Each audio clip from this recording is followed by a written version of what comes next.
Who are you? I don't know, but I'm writing to you anyway. Where are you? How far in the future? Where'd you find my journal? I may never know, but you can know me from what I put down on these pages. I come from a little village in the mountains. No one has left here since before I was born. But our lives changed overnight, just a few days ago when my best friend had a prophetic dream. A vision that the elder said means this season is going to end soon. The world is about to enter a new era. A great change is coming. Everyone was afraid. I was surrounded by questions and I began to feel how little I know.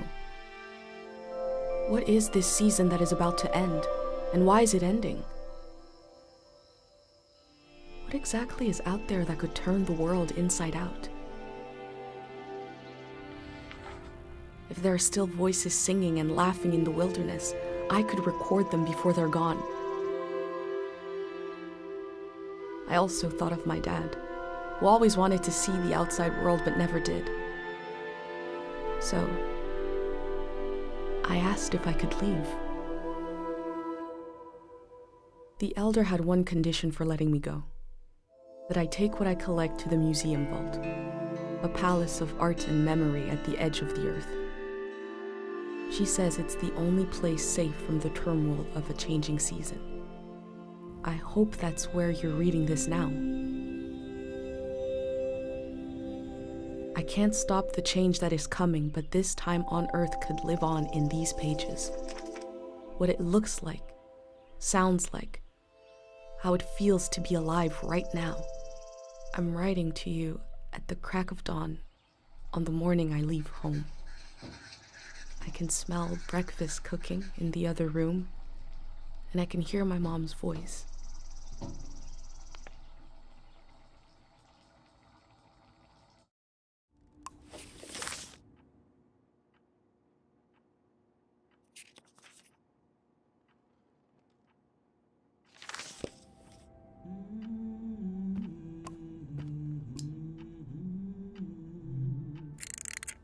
Three, two, one.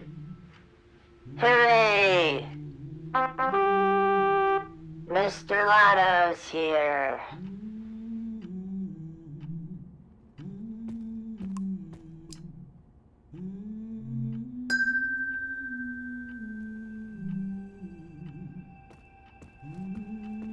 My bag and Dad's camera, ready for the great departure.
The last moment in this little house. There used to be 3 of us here. My mom and Dad and me. Soon it will be just her. Her and all these memories. But in this moment, everything is the same as ever. Until I shift my weight, the floorboards creak. Mom hears it and turns to me.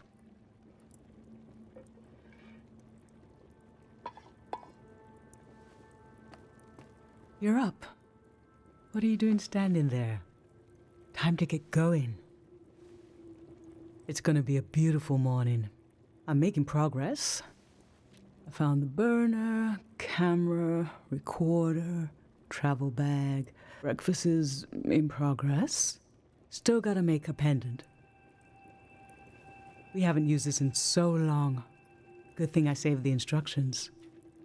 Just as you would use a shield to protect your body, an identity pendant protects your mind. Your thoughts, memories, everything that makes you, you. We don't wear them here in the village anymore, but if you're going into the outside world, I'll feel better when you've got a pendant shielding you. Diseases of the mind, like the dream sickness. We don't know what caused it. We heard people suddenly fell into an eternal sleep. These were years of wild rumors, and half of them turned out to be true. In times of war, a pendant can be used to identify a body. Let's skip that part. Objects have two layers, the physical and the mental. The pendant needs to absorb both. 1. Collect a sentimental object for each sense: sound, smell, feel, sight, taste. 2. Feel the sense and speak aloud a memory of the object. 3. Feed the object into the burner. The memory will leave the speaker as it is transferred to the pendant. That means I'll forget the memory after I say it. It's supposed to be painless, at least. Okay, so this old tape should work for our sense of sound. I remember you and I fell asleep listening to this tape. Your dad came home. We all rested together until it got dark.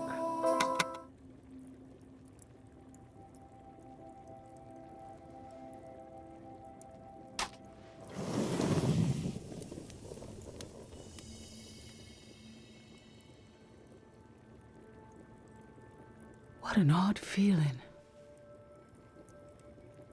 Like an absence, disappearing. The empty space fills itself back in until I forget that I forgot anything at all. I'm glad I'm only losing a few memories. If I lost too many, I wouldn't even know who you are. You should pick the rest of the objects. I'll lose the memories, but you'll have them in a pendant forever. So they should be important to you. They should be parts of your identity you want to be sure to protect. So think about what these items and what the memories would preserve about you. Let's do smell next. Find an object with a strong odor and that holds a piece of you.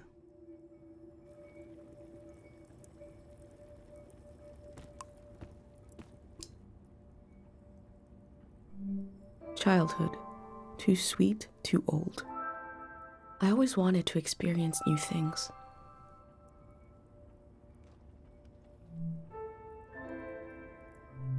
Nothing. I used to see souls everywhere.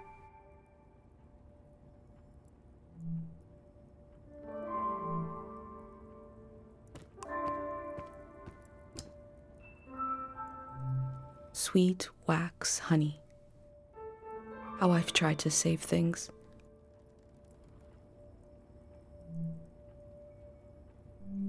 Ancient perfume, sweet. Nothing is ever lost.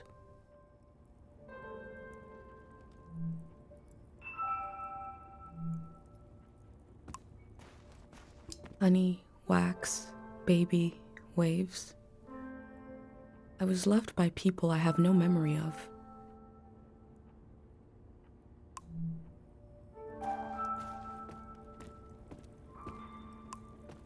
Granite, seaside, darkness. This speaks to how my mom loves me.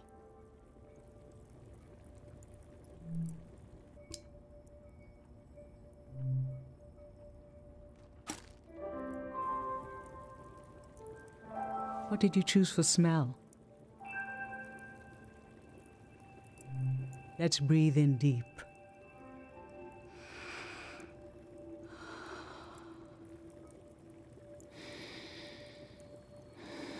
I remember. These were a present from your friend Pate. It was such a special gift that you wouldn't eat a single one. But after a while, the candy became as hard as rocks. The candy was meant to give one moment of sugary joy, and you realized, we talked about this, that by trying to save them, they lost their purpose. It might have been better to just enjoy them in the moment.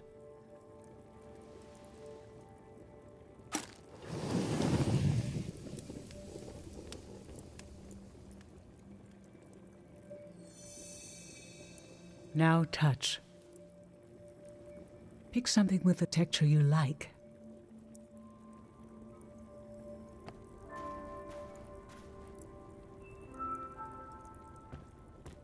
My hand in my own hand. This speaks to how my mom loves me.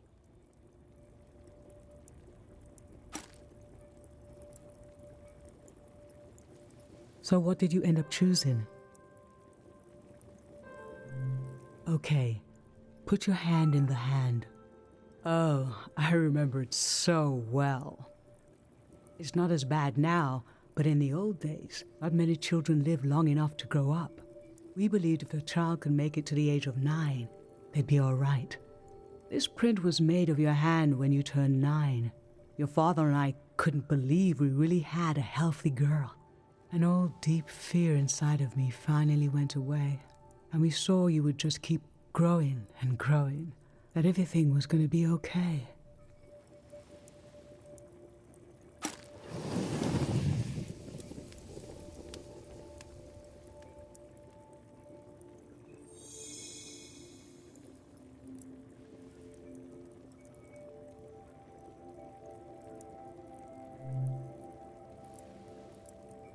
I'm fine. Let's do sight next. Pick something that looks nice.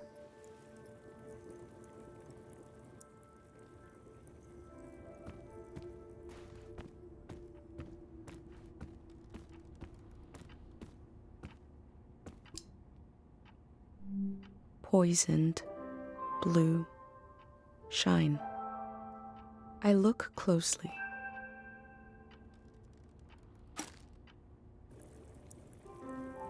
So, what did you end up choosing? When you were a little kid and I'd wash your pants, I'd check the pockets and find all kinds of little things you'd collected off the ground. Rocks, leaves, bits of string, and bugs. It happened less and less as you got older. But I remember the afternoon I found this beautiful blue beetle in your pocket. I thought, oh, this might be the last time. And this dead insect suddenly became so precious to me. What is it in our young eyes that imbue every small thing with meaning? Why do we lose this? I don't think you ever did.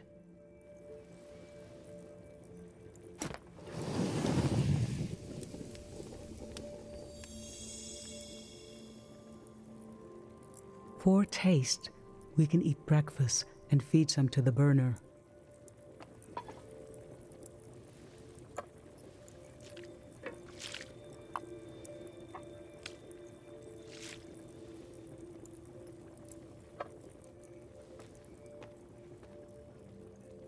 The memory I'll lose is the one we're forming right now. I want you to have it forever.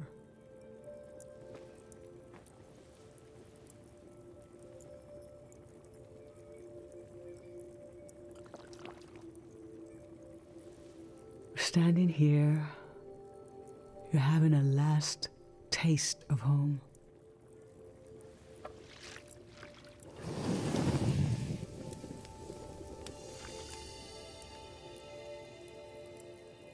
Now you're protected by lost memories. A gem of home around your neck. This is my only condition for letting you go. You must promise me never to take the pendant off.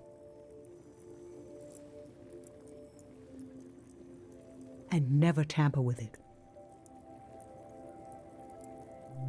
Okay? Then I'm okay with you leaving. I think your camera and bag are still in your room. It's time to gather them up.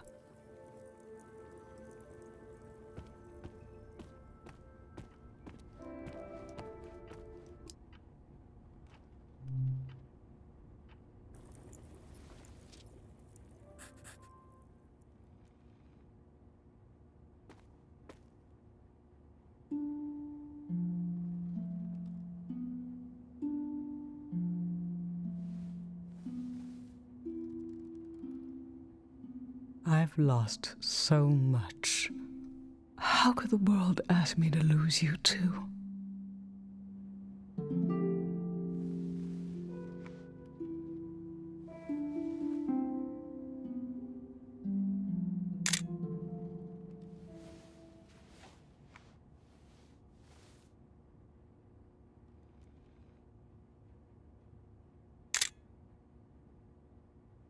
Look at us.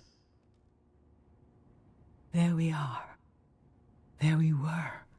We'll always be right here on this beautiful morning.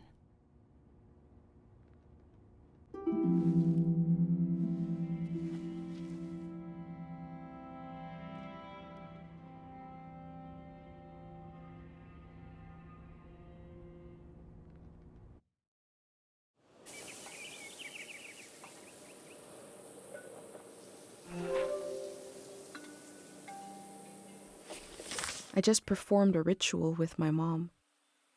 The moment has passed, but I'll record it in these pages for you, for the future.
I never knew when my mom would share a memory of Dad, while cooking, on a walk, with no warning.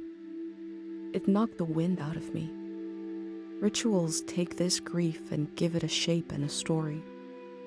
Filling in this journal is a ritual too, but for a loss that hasn't hit us yet.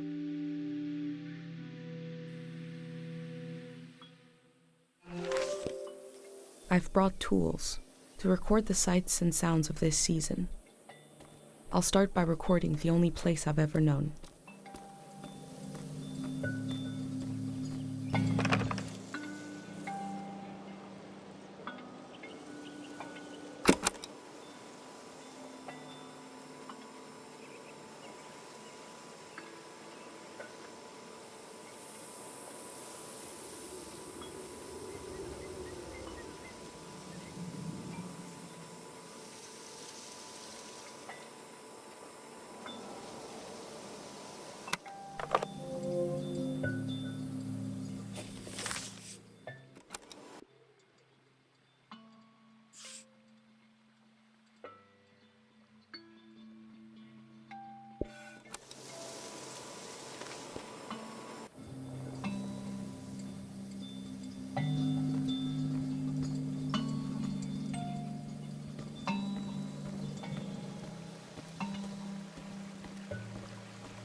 you have plenty of fresh water here.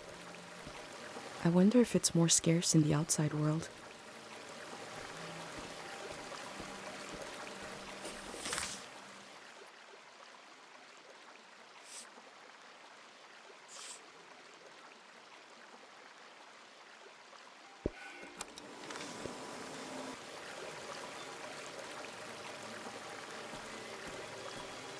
Last night there was a goodbye party here in the plaza.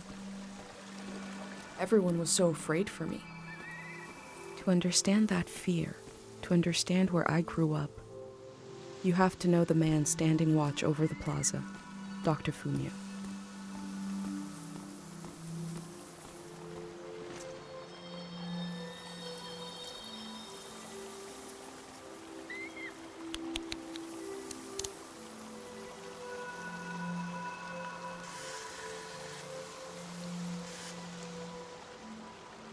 This is Dr. Fumio and his son. The statue isn't as old as it looks. The artist wore it down to give it a feeling of ancientness and the authority that comes with it. Dr. Fumio and his son founded Cairo back in 776. They live on through our traditions.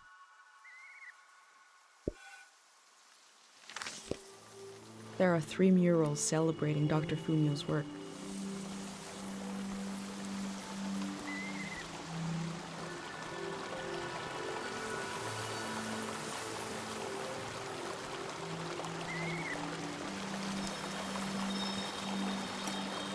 Tate loves fish, even though nobody here has ever seen one.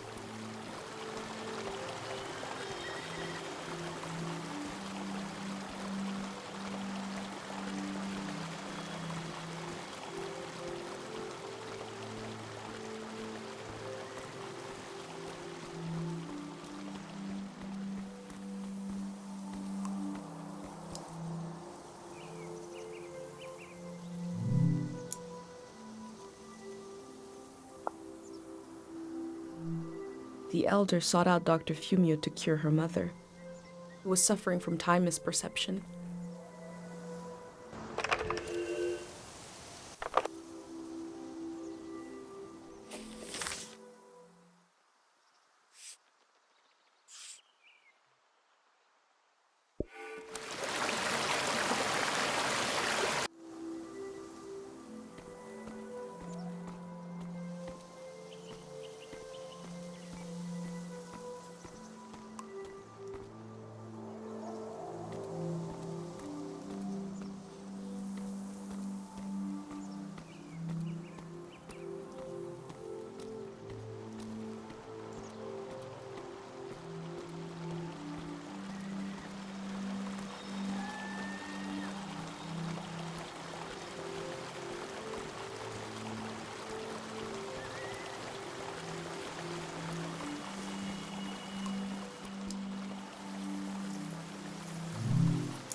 Remembering everything must be painful.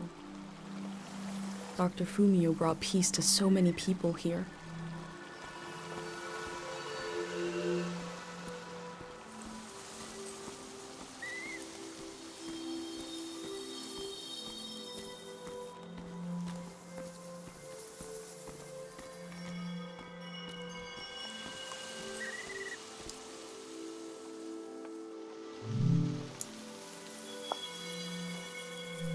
This is the cafe where my dad used to read his poems. He wrote one for me. Maybe he wrote it for you too.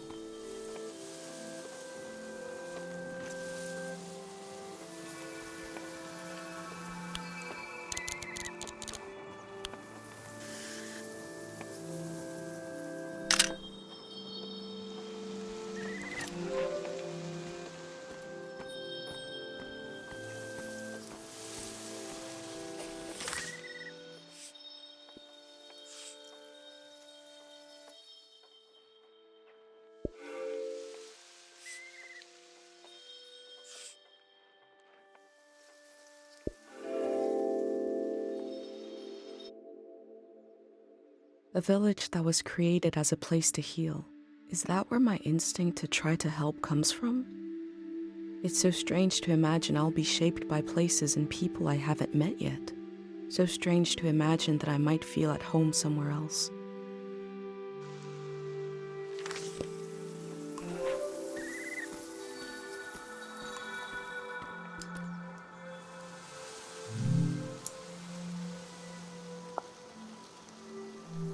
Pate's little daydream of leaving this place, of seeing something weird.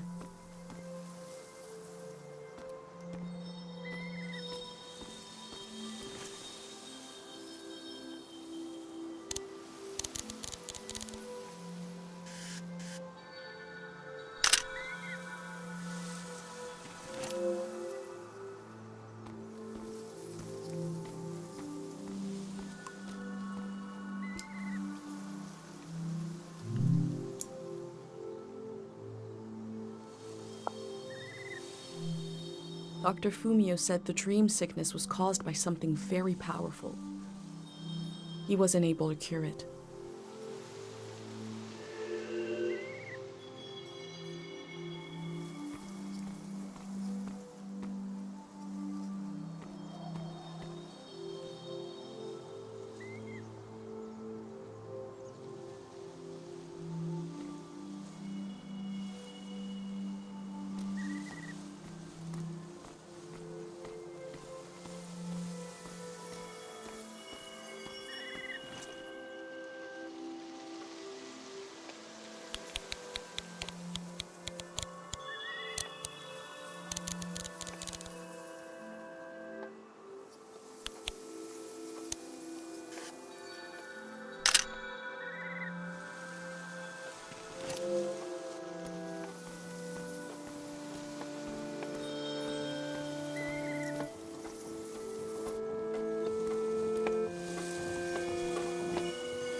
This is a healing instrument created by Dr. Fumio. It draws on the pure mountain air.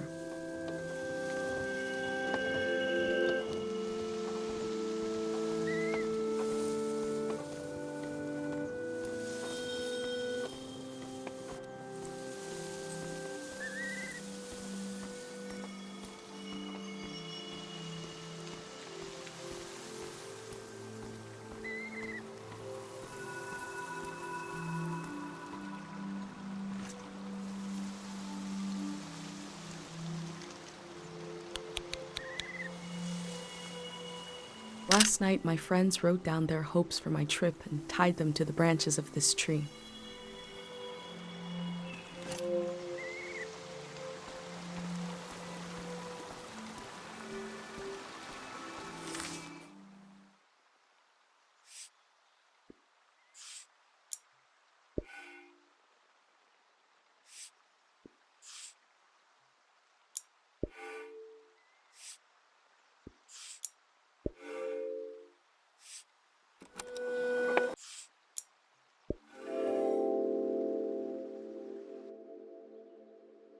Dr. Fumio was an important person, but we also just have a need to put a human face on events that are beyond our control. He may have felt just as scared and helpless as everyone else.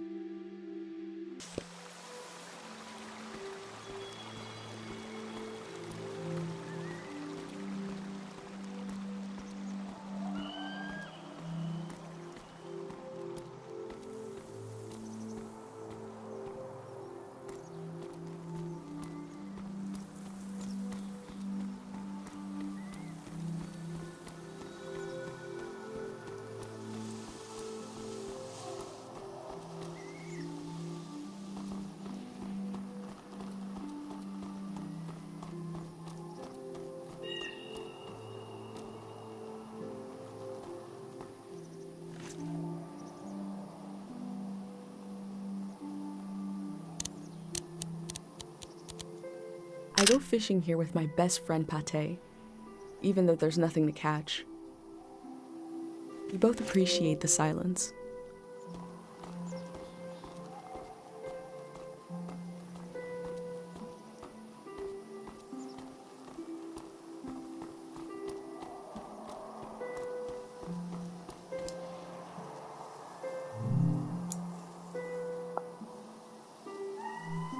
Caro Village was founded during the modernity. Much later, Dr. Fumio arrived and remade it in his image.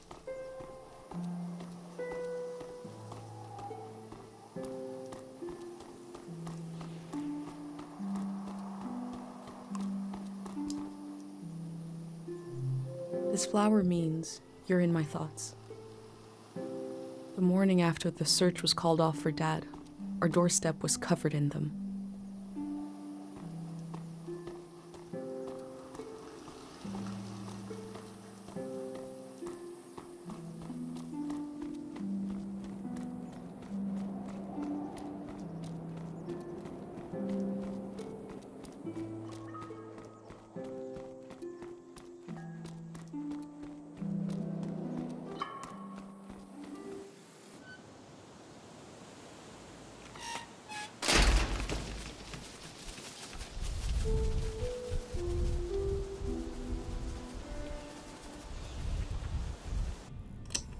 Is it recording? Yes. Okay. How to leave home for my daughter. Find a sacred square of earth. Lay down so you have the dirt at your back.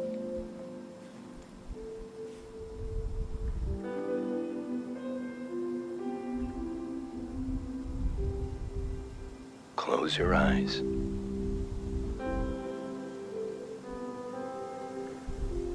Close everything.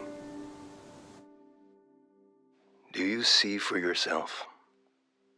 You see for the dead, for the unborn. Do you listen for yourself? You listen for the dead, for the unborn. Your ancestors are in that dirt. All the living and all the dead are holding you up. Now stand. They're still there, aren't they? It's time to move, to entangle yourself everywhere with everyone. So the next time you lay down in the dirt, you will have so much more to tell them.